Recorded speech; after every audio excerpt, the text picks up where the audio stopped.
নমস্কার, ঠিক সন্ধ্যে ৬টা নিউজ ১৮ বাংলা জেলা থেকে সরাসরি নিয়ে আপনাদের সঙ্গে রয়েছে আমি তমশ্রী। শুরুতেই যে খবরের দিকে নজর রাখতেই হবে, সামনে লোকসভা নির্বাচন আর ভোটের আগে এজেন্সির অভিযানে বিস্ফোরক তৃণমূল। ভোটের মুখে এনআইএ কে ব্যবহার, বিজেপির এসপির ফ্ল্যাটে গিয়ে তৃণমূল নেতাদের গ্রেফতারির তালিকা, জিতেন্দ্র তিওয়ারির ভিজিটর্স বুকের তথ্য দিয়ে দাবি, আর্থিক লেনদেনেরও অভিযোগ।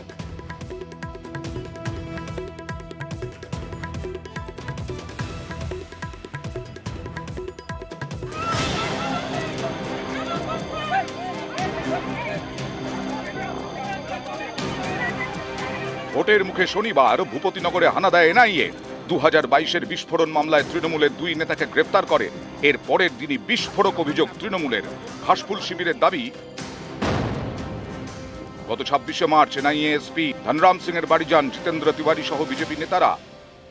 26শে মার্চ সন্ধে 6:30 এনআইএর এসপি ধনরাম সিং এর নিউ টাউনের বাড়িতে এন্ট্রি নিয়েছিলেন বিজেপি নেতা জিতেন্দ্র তিওয়ারি। তিনি ছিলেন 7:22 পর্যন্ত। তৃণমূলের অভিযোগ, এনআইএ এসপির বাড়ি গিয়ে তৃণমূলের লোকেদের গ্রেফতারির তালিকা তুলে দেন বিজেপির নেতারা। এজেন্সির সঙ্গে বিজেপির আর্থিক লেনদেনের অভিযোগ তুলেছে তৃণমূল।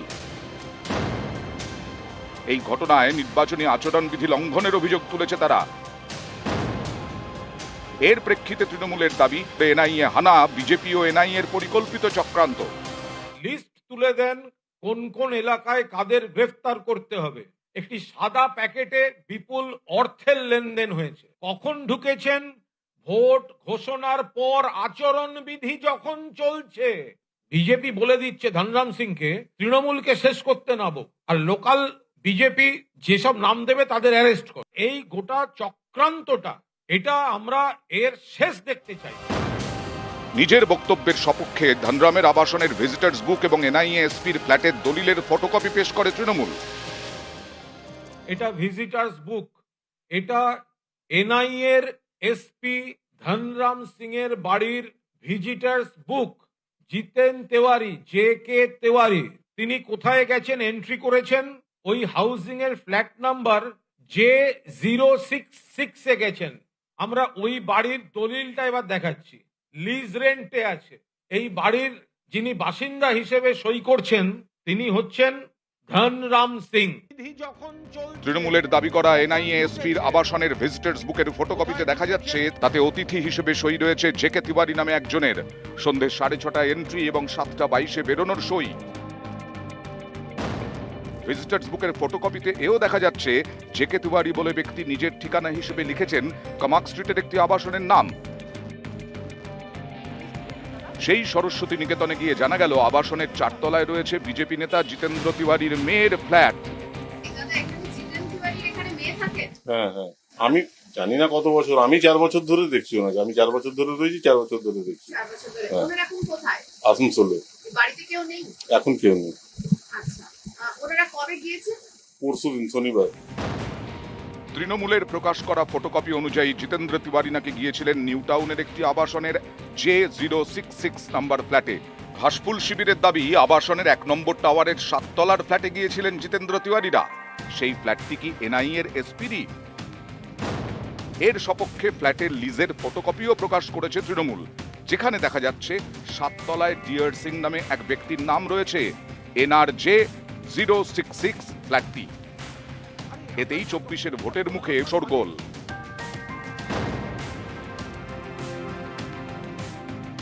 আমরা তদন্ত চাইছি। পুলিশকে DR সিং এর বিরুদ্ধে FIR করতে হবে। প্যাকেটে টাকার লেনদেন হয়েছিল কিনা তদন্ত চাই। আর ইলেকশন কমিশন অবিলম্বে DR সিংকে বাংলা থেকে বহিষ্কার করুক। এনআইএ এর কোন দায়িত্বে বাংলায় DR সিং যে বিজেপির সঙ্গে আঁতাত করে ধরতে যায়, তাকে আমরা বরদাস্ত করব না।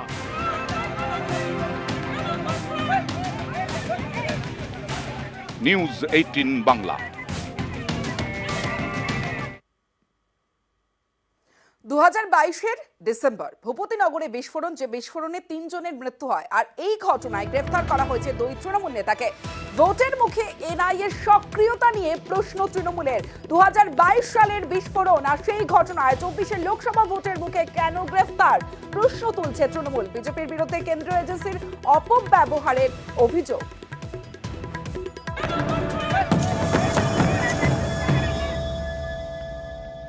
এইভাবে এজেন্সির কাছে গিয়ে গিয়ে কখনো ওপর থেকে নির্দেশ আসছে, কখনো এরা গিয়ে নাম দিয়ে আসছে যে তাদেরকে ধরে আনো, আমাদের মাঠ ফাঁকা করে দাও। বিজেপির ক্যাডার হিসেবে এনআইএ কে ব্যবহার করেছে। 2022-এর ডিসেম্বরের একটা ঘটনা, 24-এর নির্বাচনের আগে হঠাৎ মনে পড়লো যে একটা ইনভেস্টিগেশন করতে হবে, একেবারে বুথ লেভেলে একটা টেররাইজেশন অর্থাৎ আতঙ্ক তৈরি করা। 2022-এর ডিসেম্বর পূর্ব মেদিনীপুরের ভূপতিনগরে বিস্ফোরণ, তৃণমূল বুথ সভাপতি সহ 3 জনের মৃত্যু। সেই ঘটনার তদন্তে শনিবার 2 তৃণমূল নেতাকে গ্রেফতার করেছে এনআইএ। একজন তৃণমূলের অঞ্চল সভাপতি আর একজন তৃণমূলের বুথ সভাপতি। ভোটের মুখে কেন্দ্রীয় এজেন্সির হাতে 2 নেতার গ্রেফতারের বিরুদ্ধে সরব তৃণমূল। তাঁদের প্রশ্ন, 2022-এর ঘটনায় এতদিন পরে কেন সক্রিয় হলো এনআইএ? আচমকা কেন 2 তৃণমূল নেতাকে গ্রেফতার করা হলো, সেটাও আবার লোকসভা ভোটের মুখে, নির্বাচনী বিধি জারি হওয়ার পরে? ভূপতিনগরের ঘটনায় ভোটের মুখে কেন্দ্রীয় এজেন্সির তৎপরতা, এর পেছনে বিজেপির চক্রান্ত দেখছে তৃণমূল। চোখের সামনে দেখলে মনে হচ্ছে এজেন্সি তদন্তে যাচ্ছে, ভুল। এইভাবে এজেন্সির কাছে গিয়ে গিয়ে কখনো ওপর থেকে নির্দেশ আসছে, কখনো এরা গিয়ে নাম দিয়ে আসছে যে তাদেরকে ধরে আনো, আমাদের মাঠ ফাঁকা করে দাও। বিজেপির ক্যাডার হিসেবে এনআইএ কে ব্যবহার করেছে। কোথাও এমপি এমএলএ, কোথাও বুথের সেনাপতি, অঞ্চল সভাপতি, তাদের নাম ঢুকিয়ে দিচ্ছে। আর এই পুরনো কেসগুলিতে নাম ঢুকিয়ে এখন তাদের অ্যারেস্ট করার জন্য এই এনআইএ কে ব্যবহার করা হচ্ছে। 2022-এর ডিসেম্বরের একটা ঘটনা, 24-এর নির্বাচনের আগে হঠাৎ মনে পড়লো যে একটা ইনভেস্টিগেশন করতে হবে। এই তদন্ত আসলে তদন্ত করার জন্য নাকি গোটা ব্যাপারটা কুকড আপ, একেবারে বুথ লেভেলে একটা টেররাইজেশন অর্থাৎ আতঙ্ক তৈরি করা। বিস্ফোরণের তদন্তে শনিবার ভোরে ভূপতিনগর যায় এনআইএ। কেন্দ্রীয় এজেন্সির অফিসারদের ঘিরে বিক্ষোভ দেখানো হয়, তাদের গাড়িতেও চলে ভাঙচুর। সেই ঘটনার তথ্য চেয়ে স্বরাষ্ট্র মন্ত্রক থেকে ভূপতিনগর থানায় ফোন করা হয়। এ নিয়েও সরব তৃণমূল। তাদের দাবি, এনআইএর এসপি ধনরাম সিং এবং স্বরাষ্ট্র মন্ত্রকের যোগসাজশে তৃণমূলকে নিশানা করা হয়েছে। এনআইএ সূত্রেও আমাদের কাছে খবর আসছে এই ভদ্রলোক সরাসরি হোম মিনিস্ট্রির কোনো একটা কানেকশন আছে। হোম মিনিস্ট্রি বিজেপি বলে দিচ্ছে ধনরাম সিংকে তৃণমূলকে শেষ করতে নাবো, আর লোকাল বিজেপি যেসব নাম দেবে তাদের অ্যারেস্ট করো। এইটার সঙ্গে ধনরাম সিং এর সঙ্গে যেমন লোকাল বিজেপি জড়িত, তেমনি কেন্দ্রীয় স্বরাষ্ট্র মন্ত্রক, হোম মিনিস্ট্রি জড়িত। নিউজ 18 বাংলা। জিতেন্দ্র তিওয়ারি বিজেপির নেতা। ভূপতিনগরের ঘটনা আর এনআইএর সক্রিয়তা, এ নিয়ে রাজনৈতিক হাওয়া গরম, অভিযোগ পাল্টা অভিযোগ। দেখাবো একটা বিরতির পর, দেখতে থাকুন জেলা থেকে সরাসরি।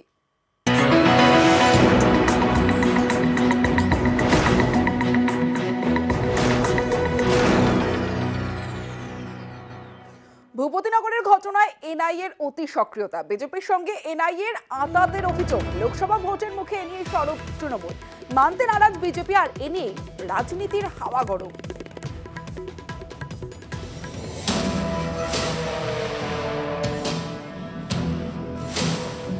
আমার কাছে ডকুমেন্ট আছে, বিজেপির নেতা জিতেন তিওয়ারি এনআইএ এসপির সাথে মিটিং করছে, আমরা তার কমপ্লেন পাঠিয়েছি। ইঙ্গিত দিয়েছিলেন মমতা বন্দ্যোপাধ্যায়, তথ্য প্রকাশ্যে আনলেন তৃণমূল নেতা কুণাল ঘোষ। 26শে মার্চ সন্ধে 6:30 এনআইএর এসপি ধনরাম সিং এর নিউ টাউনের বাড়িতে এন্ট্রি নিয়েছিলেন বিজেপি নেতা জিতেন্দ্র তিওয়ারি। ওরা চাইছে রেফারিকে ম্যানেজ করে, রেফারিকে মাঠে নামিয়ে প্লেয়ার তুলে দিতে হবে, ওরা ফাঁকা মাঠে খেলবে, ফাঁকা মাঠে খেলবে। এনআইএ বিজেপি আঁতাতের অভিযোগ। এনআইএ আধিকারিকের বাড়ির ভিজিটার্স বুকের তথ্য তুলে ধরে দেখালেন তৃণমূল নেতা কুণাল ঘোষ। সেই সঙ্গে সিসি ক্যামেরার ফুটেজ ফাঁসের হুঁশিয়ারিও দিলেন। যদি এগুলো কেউ অস্বীকার করেন, 48 ঘন্টার মধ্যে জিতেন তিওয়ারি ঢুকছে, ভিডিও রিলিজ করে দেবো, সিসিটিভির ফুটেজ রিলিজ করে দেবো 48 ঘন্টার মধ্যে। জিতেন তিওয়ারি সই করে ঢুকেছেন ভিজিটার্স বুক। জিতেন তেওয়ারি লিখেছেন যে ঠিকানাটা, সেই ঠিকানার লিজ এগ্রিমেন্ট এনআইএ এর পুলিশ সুপার। আমি ওনাদেরকে 7 দিন সময় দিচ্ছি। 7 দিনের মধ্যে আমার নিয়ে আপত্তিজনক যেসব কথা বলেছেন সেটা ওনারা নিজের স্টেটমেন্ট প্রত্যাহার করুন। না করলে 7 দিন পর লিগ্যাল নোটিশ দিয়ে তাদের বিরুদ্ধে আমি মানহানি মামলা করব। কোনটা সত্য কোনটা অসত্য সেটা কোর্টে প্রমাণ হবে। কোন এনআইএ অফিসারের সঙ্গে বসে আমি মিটিং করছি দেখান একটু ছবি। যে এলিগেশন আনছে তাদের দায়িত্ব তারা প্রমাণ করুক। পাগলে কিনা বলে ছাগলে কিনা খায়। এনআইএর প্রধানের উপর এনআইএর পলিসি বা এনআইএর ইনভেস্টিগেশন চেঞ্জ হয় না। তৃণমূল নিজে লোক পাঠিয়ে জিডি তিওয়ারি বলে লিখে 1 ঘন্টা পর বেরিয়ে আসেন, এরকম কোনো গ্যারান্টি আছে? এনআইএর এসপির সাথে জিকে তিওয়ারি কেন, কুণাল ঘোষও চাইলে দেখা করতে পারেন। যারা দেশ বিরোধী কাজ করেছে তাদের অ্যারেস্ট হতে হবে। সব বুথ সভাপতিরা তৃণমূল কংগ্রেসে অ্যারেস্ট হবে না, বিজেপি চায়ও না অ্যারেস্ট করতে। জিতেন্দ্র তিওয়ারির পাশে দাঁড়িয়েছে বিজেপি। তৃণমূলের গলায় চড়া সুর। কেন্দ্রীয় এজেন্সি নিয়ে আরো তথ্য ফাঁসের হুঁশিয়ারি। চৈত্র মাস চলছে, শুধু এনআইএটা দিলাম, বৈশাখ পড়বে আর একটা এজেন্সির আরো 2 অফিসারের গল্প সামনে আসবে। নিউজ 18 বাংলা।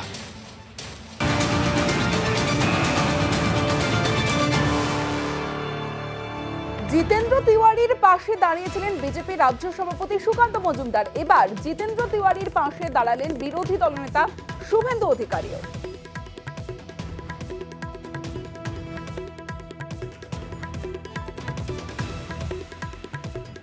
আমরা পরিষ্কারভাবে চ্যালেঞ্জ করে বলতে চাই যে রেজিস্টারটা ওনারা দেখিয়েছেন, ওখানে 28টা টাওয়ার আছে এবং এই রেজিস্টার হয়তো বানানো হয়ে থাকতে পারে কারণ ওই হাতের অক্ষরটা জিতেন তেওয়ারির নয়, কারণ জিতেন তেওয়ারি আমাদের পার্টির কলিগ, আমরা জানি। উনার কাছে নাকি সিসিটিভি ফুটেজ আছে।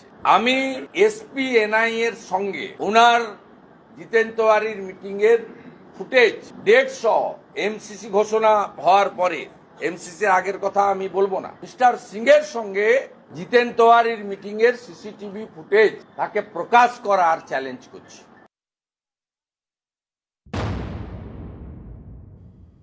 এজেন্সি যুদ্ধে মোদি মমতা। 24-এর ভোটের মুখে এজেন্সি যুদ্ধে নরেন্দ্র মোদি মমতা বন্দ্যোপাধ্যায়। পুরুলিয়ার সভা থেকে চড়া সুর মমতা বন্দ্যোপাধ্যায়ের, অন্যদিকে ধূপগুড়ির সভা থেকে পাল্টা আক্রমণ নরেন্দ্র মোদির।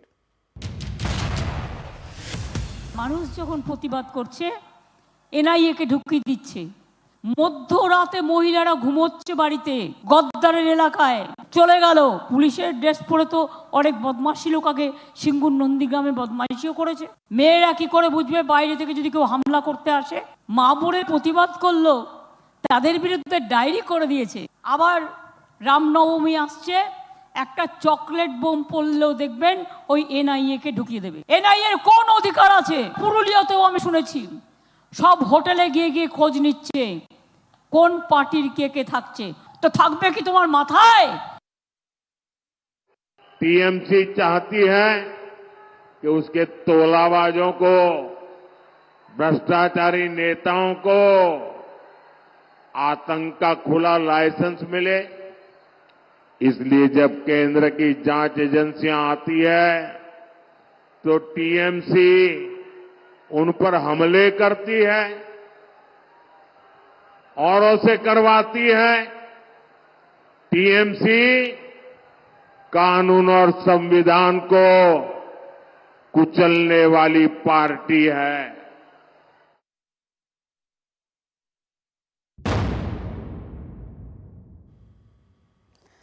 এবার কাঠগড়ায় এজেন্সি, কারণ এনআইএর বিরুদ্ধে এবার শ্লীলতাহানির অভিযোগ। ভূপতিনগর থানায় শ্লীলতাহানির অভিযোগ দায়ের করা হয়েছে। ধৃত যে তৃণমূল নেতা যাদের গ্রেফতার করা হয়েছে তাদের পরিবারই অভিযোগ দায়ের করেছে। ভূপতিনগর থানায় শ্লীলতাহানির অভিযোগ দায়ের। তল্লাশির সময় মহিলাদের উপর নির্যাতনের অভিযোগ। এনআইএর বিরুদ্ধে শ্লীলতাহানির তদন্তে ভূপতিনগর থানার পুলিশ। গভীর রাত্রে গেছিল আমার স্বামীকে তোলার জন্য। কিছু বিজেপিরা মুখে রুমাল বেঁধে আমার বাড়ি দেখিয়ে দিয়েছি, দিয়ে তুলে নিয়ে গেছি। আমাদের অত্যাচার প্রচুর করেছি। গভীর রাত্রে তো এসেছি, এই 2টা 2:30 নাগাদ এসেছি। দরজা ভেঙে ঢুকে আমার ছেলেকে ফেলে দিয়েছে, ঠেলে করে, আর আমাকে ফেলে দিয়েছি। ফেলে আমার উপরে অত্যাচার। তারপরে আমার স্বামীকে উঠিয়ে বিছান থেকে প্রচুর মারধর করেছি। কাপড় চুপড় গোটা ঘরদর ছুড়ে, মানে কিছু রাখেনি, আর কিছু পায়ও নি। ভাঙা গাড়ি নিয়ে এসেছি। আমার ছেলেকে, নাবালক ছেলেকে গাড়িতে তার বাবার সঙ্গে তোলার জন্য বিক্ষোভটা দেখেছি। ফাঁসানো হচ্ছে, বিজেপির লোকেরা ফাঁসাচ্ছে। আমি যে অনুরোধ করছি যে আমার স্বামী, আমার দুটো বাচ্চাকে নিয়ে আমি একলা বাড়িতে আছি, এই জন্য আমার ছেলেটা কেউ খায়নি কাল থেকে, এই জন্য বলছি আমার স্বামীকে ছাড়ে দিয়ে আমার অনুরোধ আছে।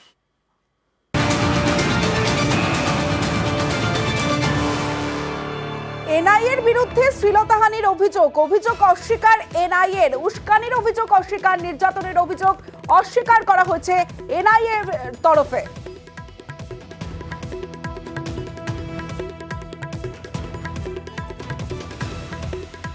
অভিযোগ অস্বীকার এনআইএর, উস্কানির অভিযোগ অস্বীকার, নির্যাতনের অভিযোগ অস্বীকার।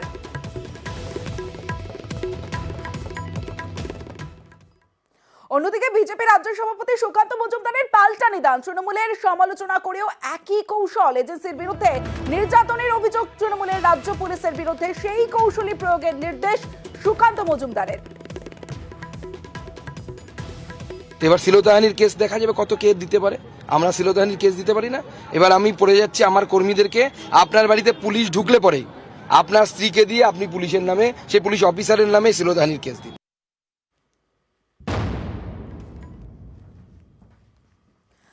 এবার যে খবরের দিকে নজর রাখবো, বিজেপি নেতার অ্যাকাউন্টে লক্ষ্মীর ভান্ডারের টাকা, বিজেপি নেতাও তার ছেলে পাচ্ছেন লক্ষ্মীর ভান্ডার। আরো একবার আপনাদের জানিয়ে রাখি, বিজেপি নেতার অ্যাকাউন্টে লক্ষ্মীর ভান্ডার এবং বিজেপি নেতার ছেলেও পাচ্ছেন লক্ষ্মীর ভান্ডার। সরাসরি চলে যাব, আমার সঙ্গে রয়েছে আমার প্রতিনিধি সুজিত ভৌমিক রয়েছে, সুজিতের সঙ্গে প্রথমে কথা বলবো। সুজিত, প্রথমে যে বিষয়টা তোমার কাছে জানতে চাইবো যে পাসওয়ার্ডটা পেলো কি করে?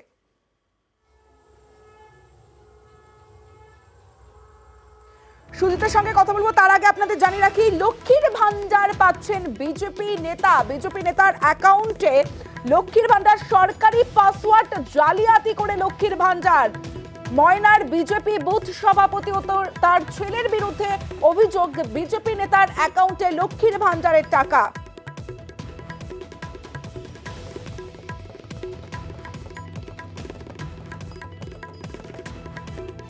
জানিনি, ছেলে বাইরে কাজ করে, কি করছে নাই করছে, আমরা বাড়িতে থাকি, এ পর্যন্ত আমরা কিছু জানি। আপনার ছেলে কোথায় কাজ করে? কোথায়? ওই খানাকি। কিসের কাজ করে? ও ব্লকে ডাটা এন্ট্রির কাজ করে। আমাকে এইখানে ব্যাংকে বলছিল যেটা লক্ষ্মীর ভান্ডার পাইছি, সেটা আমি না বলবো নি। আচ্ছা আচ্ছা, আপনি লক্ষ্মীর ভান্ডার পেয়েছেন? হ্যাঁ পেয়েছি, সে নাকচ হয়ে গেছে। বলছি আপনি তো বিজেপির একটা বুথ সভাপতি ছিলেন তো? হ্যাঁ আমি বুথ সভাপতি আছি বলে তো ওই জন্য আমার উপরে এত। কোন দলের? বিজেপি। বিজেপি নেতার অ্যাকাউন্টে লক্ষ্মীর ভান্ডারের টাকা, বিজেপি নেতাও তার ছেলে পাচ্ছেন লক্ষ্মীর ভান্ডার, সরকারি পাসওয়ার্ড জালিয়াতি করে লক্ষ্মীর ভান্ডার। সরাসরি চলে যাব, সুজিত ভৌমিক রয়েছে আমার সঙ্গে। সুজিত, প্রথমেই যে বিষয়টা তোমার কাছে জানতে চাইবো যে এই পাসওয়ার্ড জানলো কি করে বিজেপি নেতা?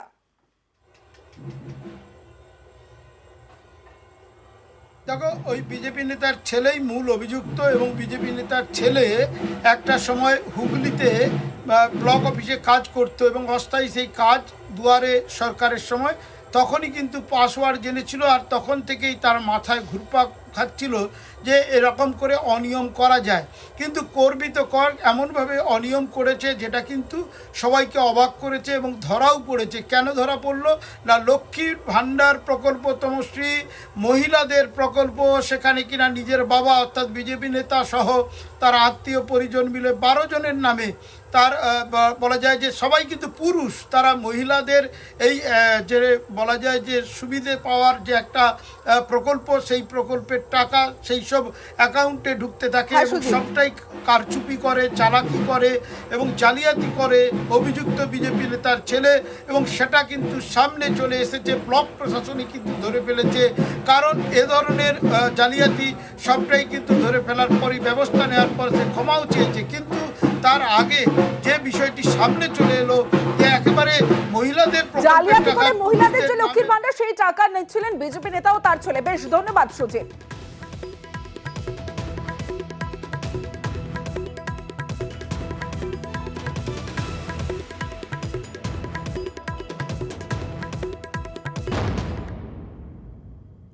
জেলা থেকে সরাসরিতে এবার আবহাওয়ার খবরের দিকে নজর রাখতেই হবে, কারণ আবহাওয়ার উলট পুরাণ। উত্তরে গরম, দক্ষিণে স্বস্তি। দক্ষিণবঙ্গের জেলায় জেলায় বৃষ্টি, সঙ্গে দমকা ঝোড়ো হাওয়া। বাজ পড়ে মৃত্যু হয়েছে 4 জনের।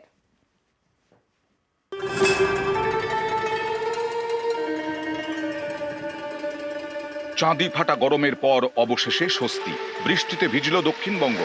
রবিবার সকাল থেকেই কলকাতা সহ দক্ষিণবঙ্গের জেলায় জেলায় বৃষ্টি, বৃষ্টির সঙ্গে ঝোড়ো হাওয়া।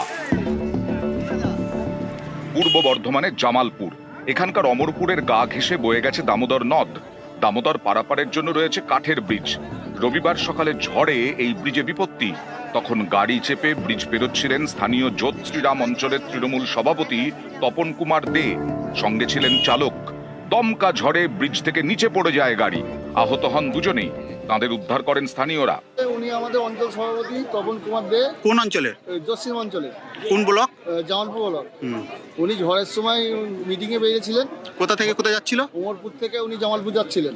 উনি মিটিং এ যাচ্ছিলেন, প্রচন্ড ঝড়ের সময় ব্রিজের উপর দিয়ে যাচ্ছিল, টায়ার পাটা ভেঙে বসে ব্রিজ থেকে খাদে পড়ে যায়। উত্তর 24 পরগনার দেগঙ্গা, এখানে কয়েক মিনিটের ঝড়ে লন্ডভন্ড 84 পঞ্চায়েতের মাটি কুমড়া গ্রাম। ঝড়ে ভেঙে পড়েছে একাধিক গাছ। এই এলাকায় অনেকে পেঁপে চাষ করেন, সেই গাছও নষ্ট। সবজি চাষেরও ক্ষতি। ঝড়ে উড়ে গেছে একাধিক বাড়ির চালও। করলো বসে আর অন্ধকার, মনে হচ্ছে রাত 8-9টা বেজে গিয়েছে, এরকম অন্ধকার হয়ে গিয়েছে। হ্যাঁ, পলক মাছি দিল না, 2-4 সেকেন্ডের মধ্যে সবাই শেষ হয়ে গেল। কি হয়ে গেল? ঝড়ে সব শেষ হয়ে গেল। কোথাও ঝড়, কোথাও বাজও পড়ে। উত্তর 24 পরগনার গাইঘাটার বর্ণবেড়িয়ায় বাজ পড়ে মারা যান নেপাল হালদার নামে এক ব্যক্তি। পূর্ব বর্ধমানের মেমারির বাসিন্দা ভীম কর এবং হুগলির তারকেশ্বরও বাজ পড়ে মারা যান একজন। হুগলির পুরসুরা, রবিবার সকালে এখানেও ঝড় বৃষ্টি হয়। ঝড়ের জেরে বলরামপুর গ্রামে বিদ্যুতের তার ছিঁড়ে যায়। স্থানীয়দের অভিযোগ, বিদ্যুৎপৃষ্ট হয়ে মারা যান এক ব্যক্তি, আহত হন দুজন। এরপরেই স্থানীয় ইলেকট্রিক অফিসের বিরুদ্ধে গাফিলতির অভিযোগ তুলে শুরু হয় রাস্তা অবরোধ। পরে পুলিশের আশ্বাসে অবরোধ ওঠে।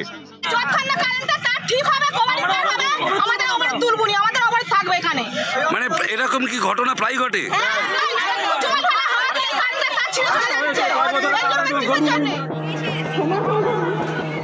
দক্ষিণে স্বস্তি, উত্তরে গরম, আবহাওয়ার উলটপুরাণ। যেমন জলপাইগুড়ির ধূপগুড়ি, গরম থেকে কিছুটা স্বস্তি পেতে ডাবের জলে চুমুক। কোচবিহারেও কাঠ ফাটা গরম, তাই কেউ চোখ মুখে জলের ঝাপটা দিচ্ছেন, কেউ আবার আখের রসে গলা ভেজাচ্ছেন।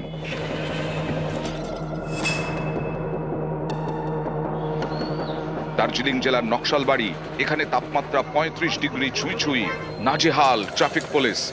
কেউ আবার খাচ্ছেন ফলের রস। সকাল থেকে তো রৌদ্রুর তাপমাত্রা প্রচণ্ড ছিল, 36-37 ডিগ্রি ছিল।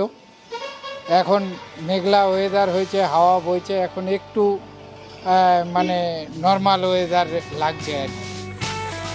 স্বস্তির কথা শুনিয়েছে আলিপুর আবহাওয়া দপ্তর।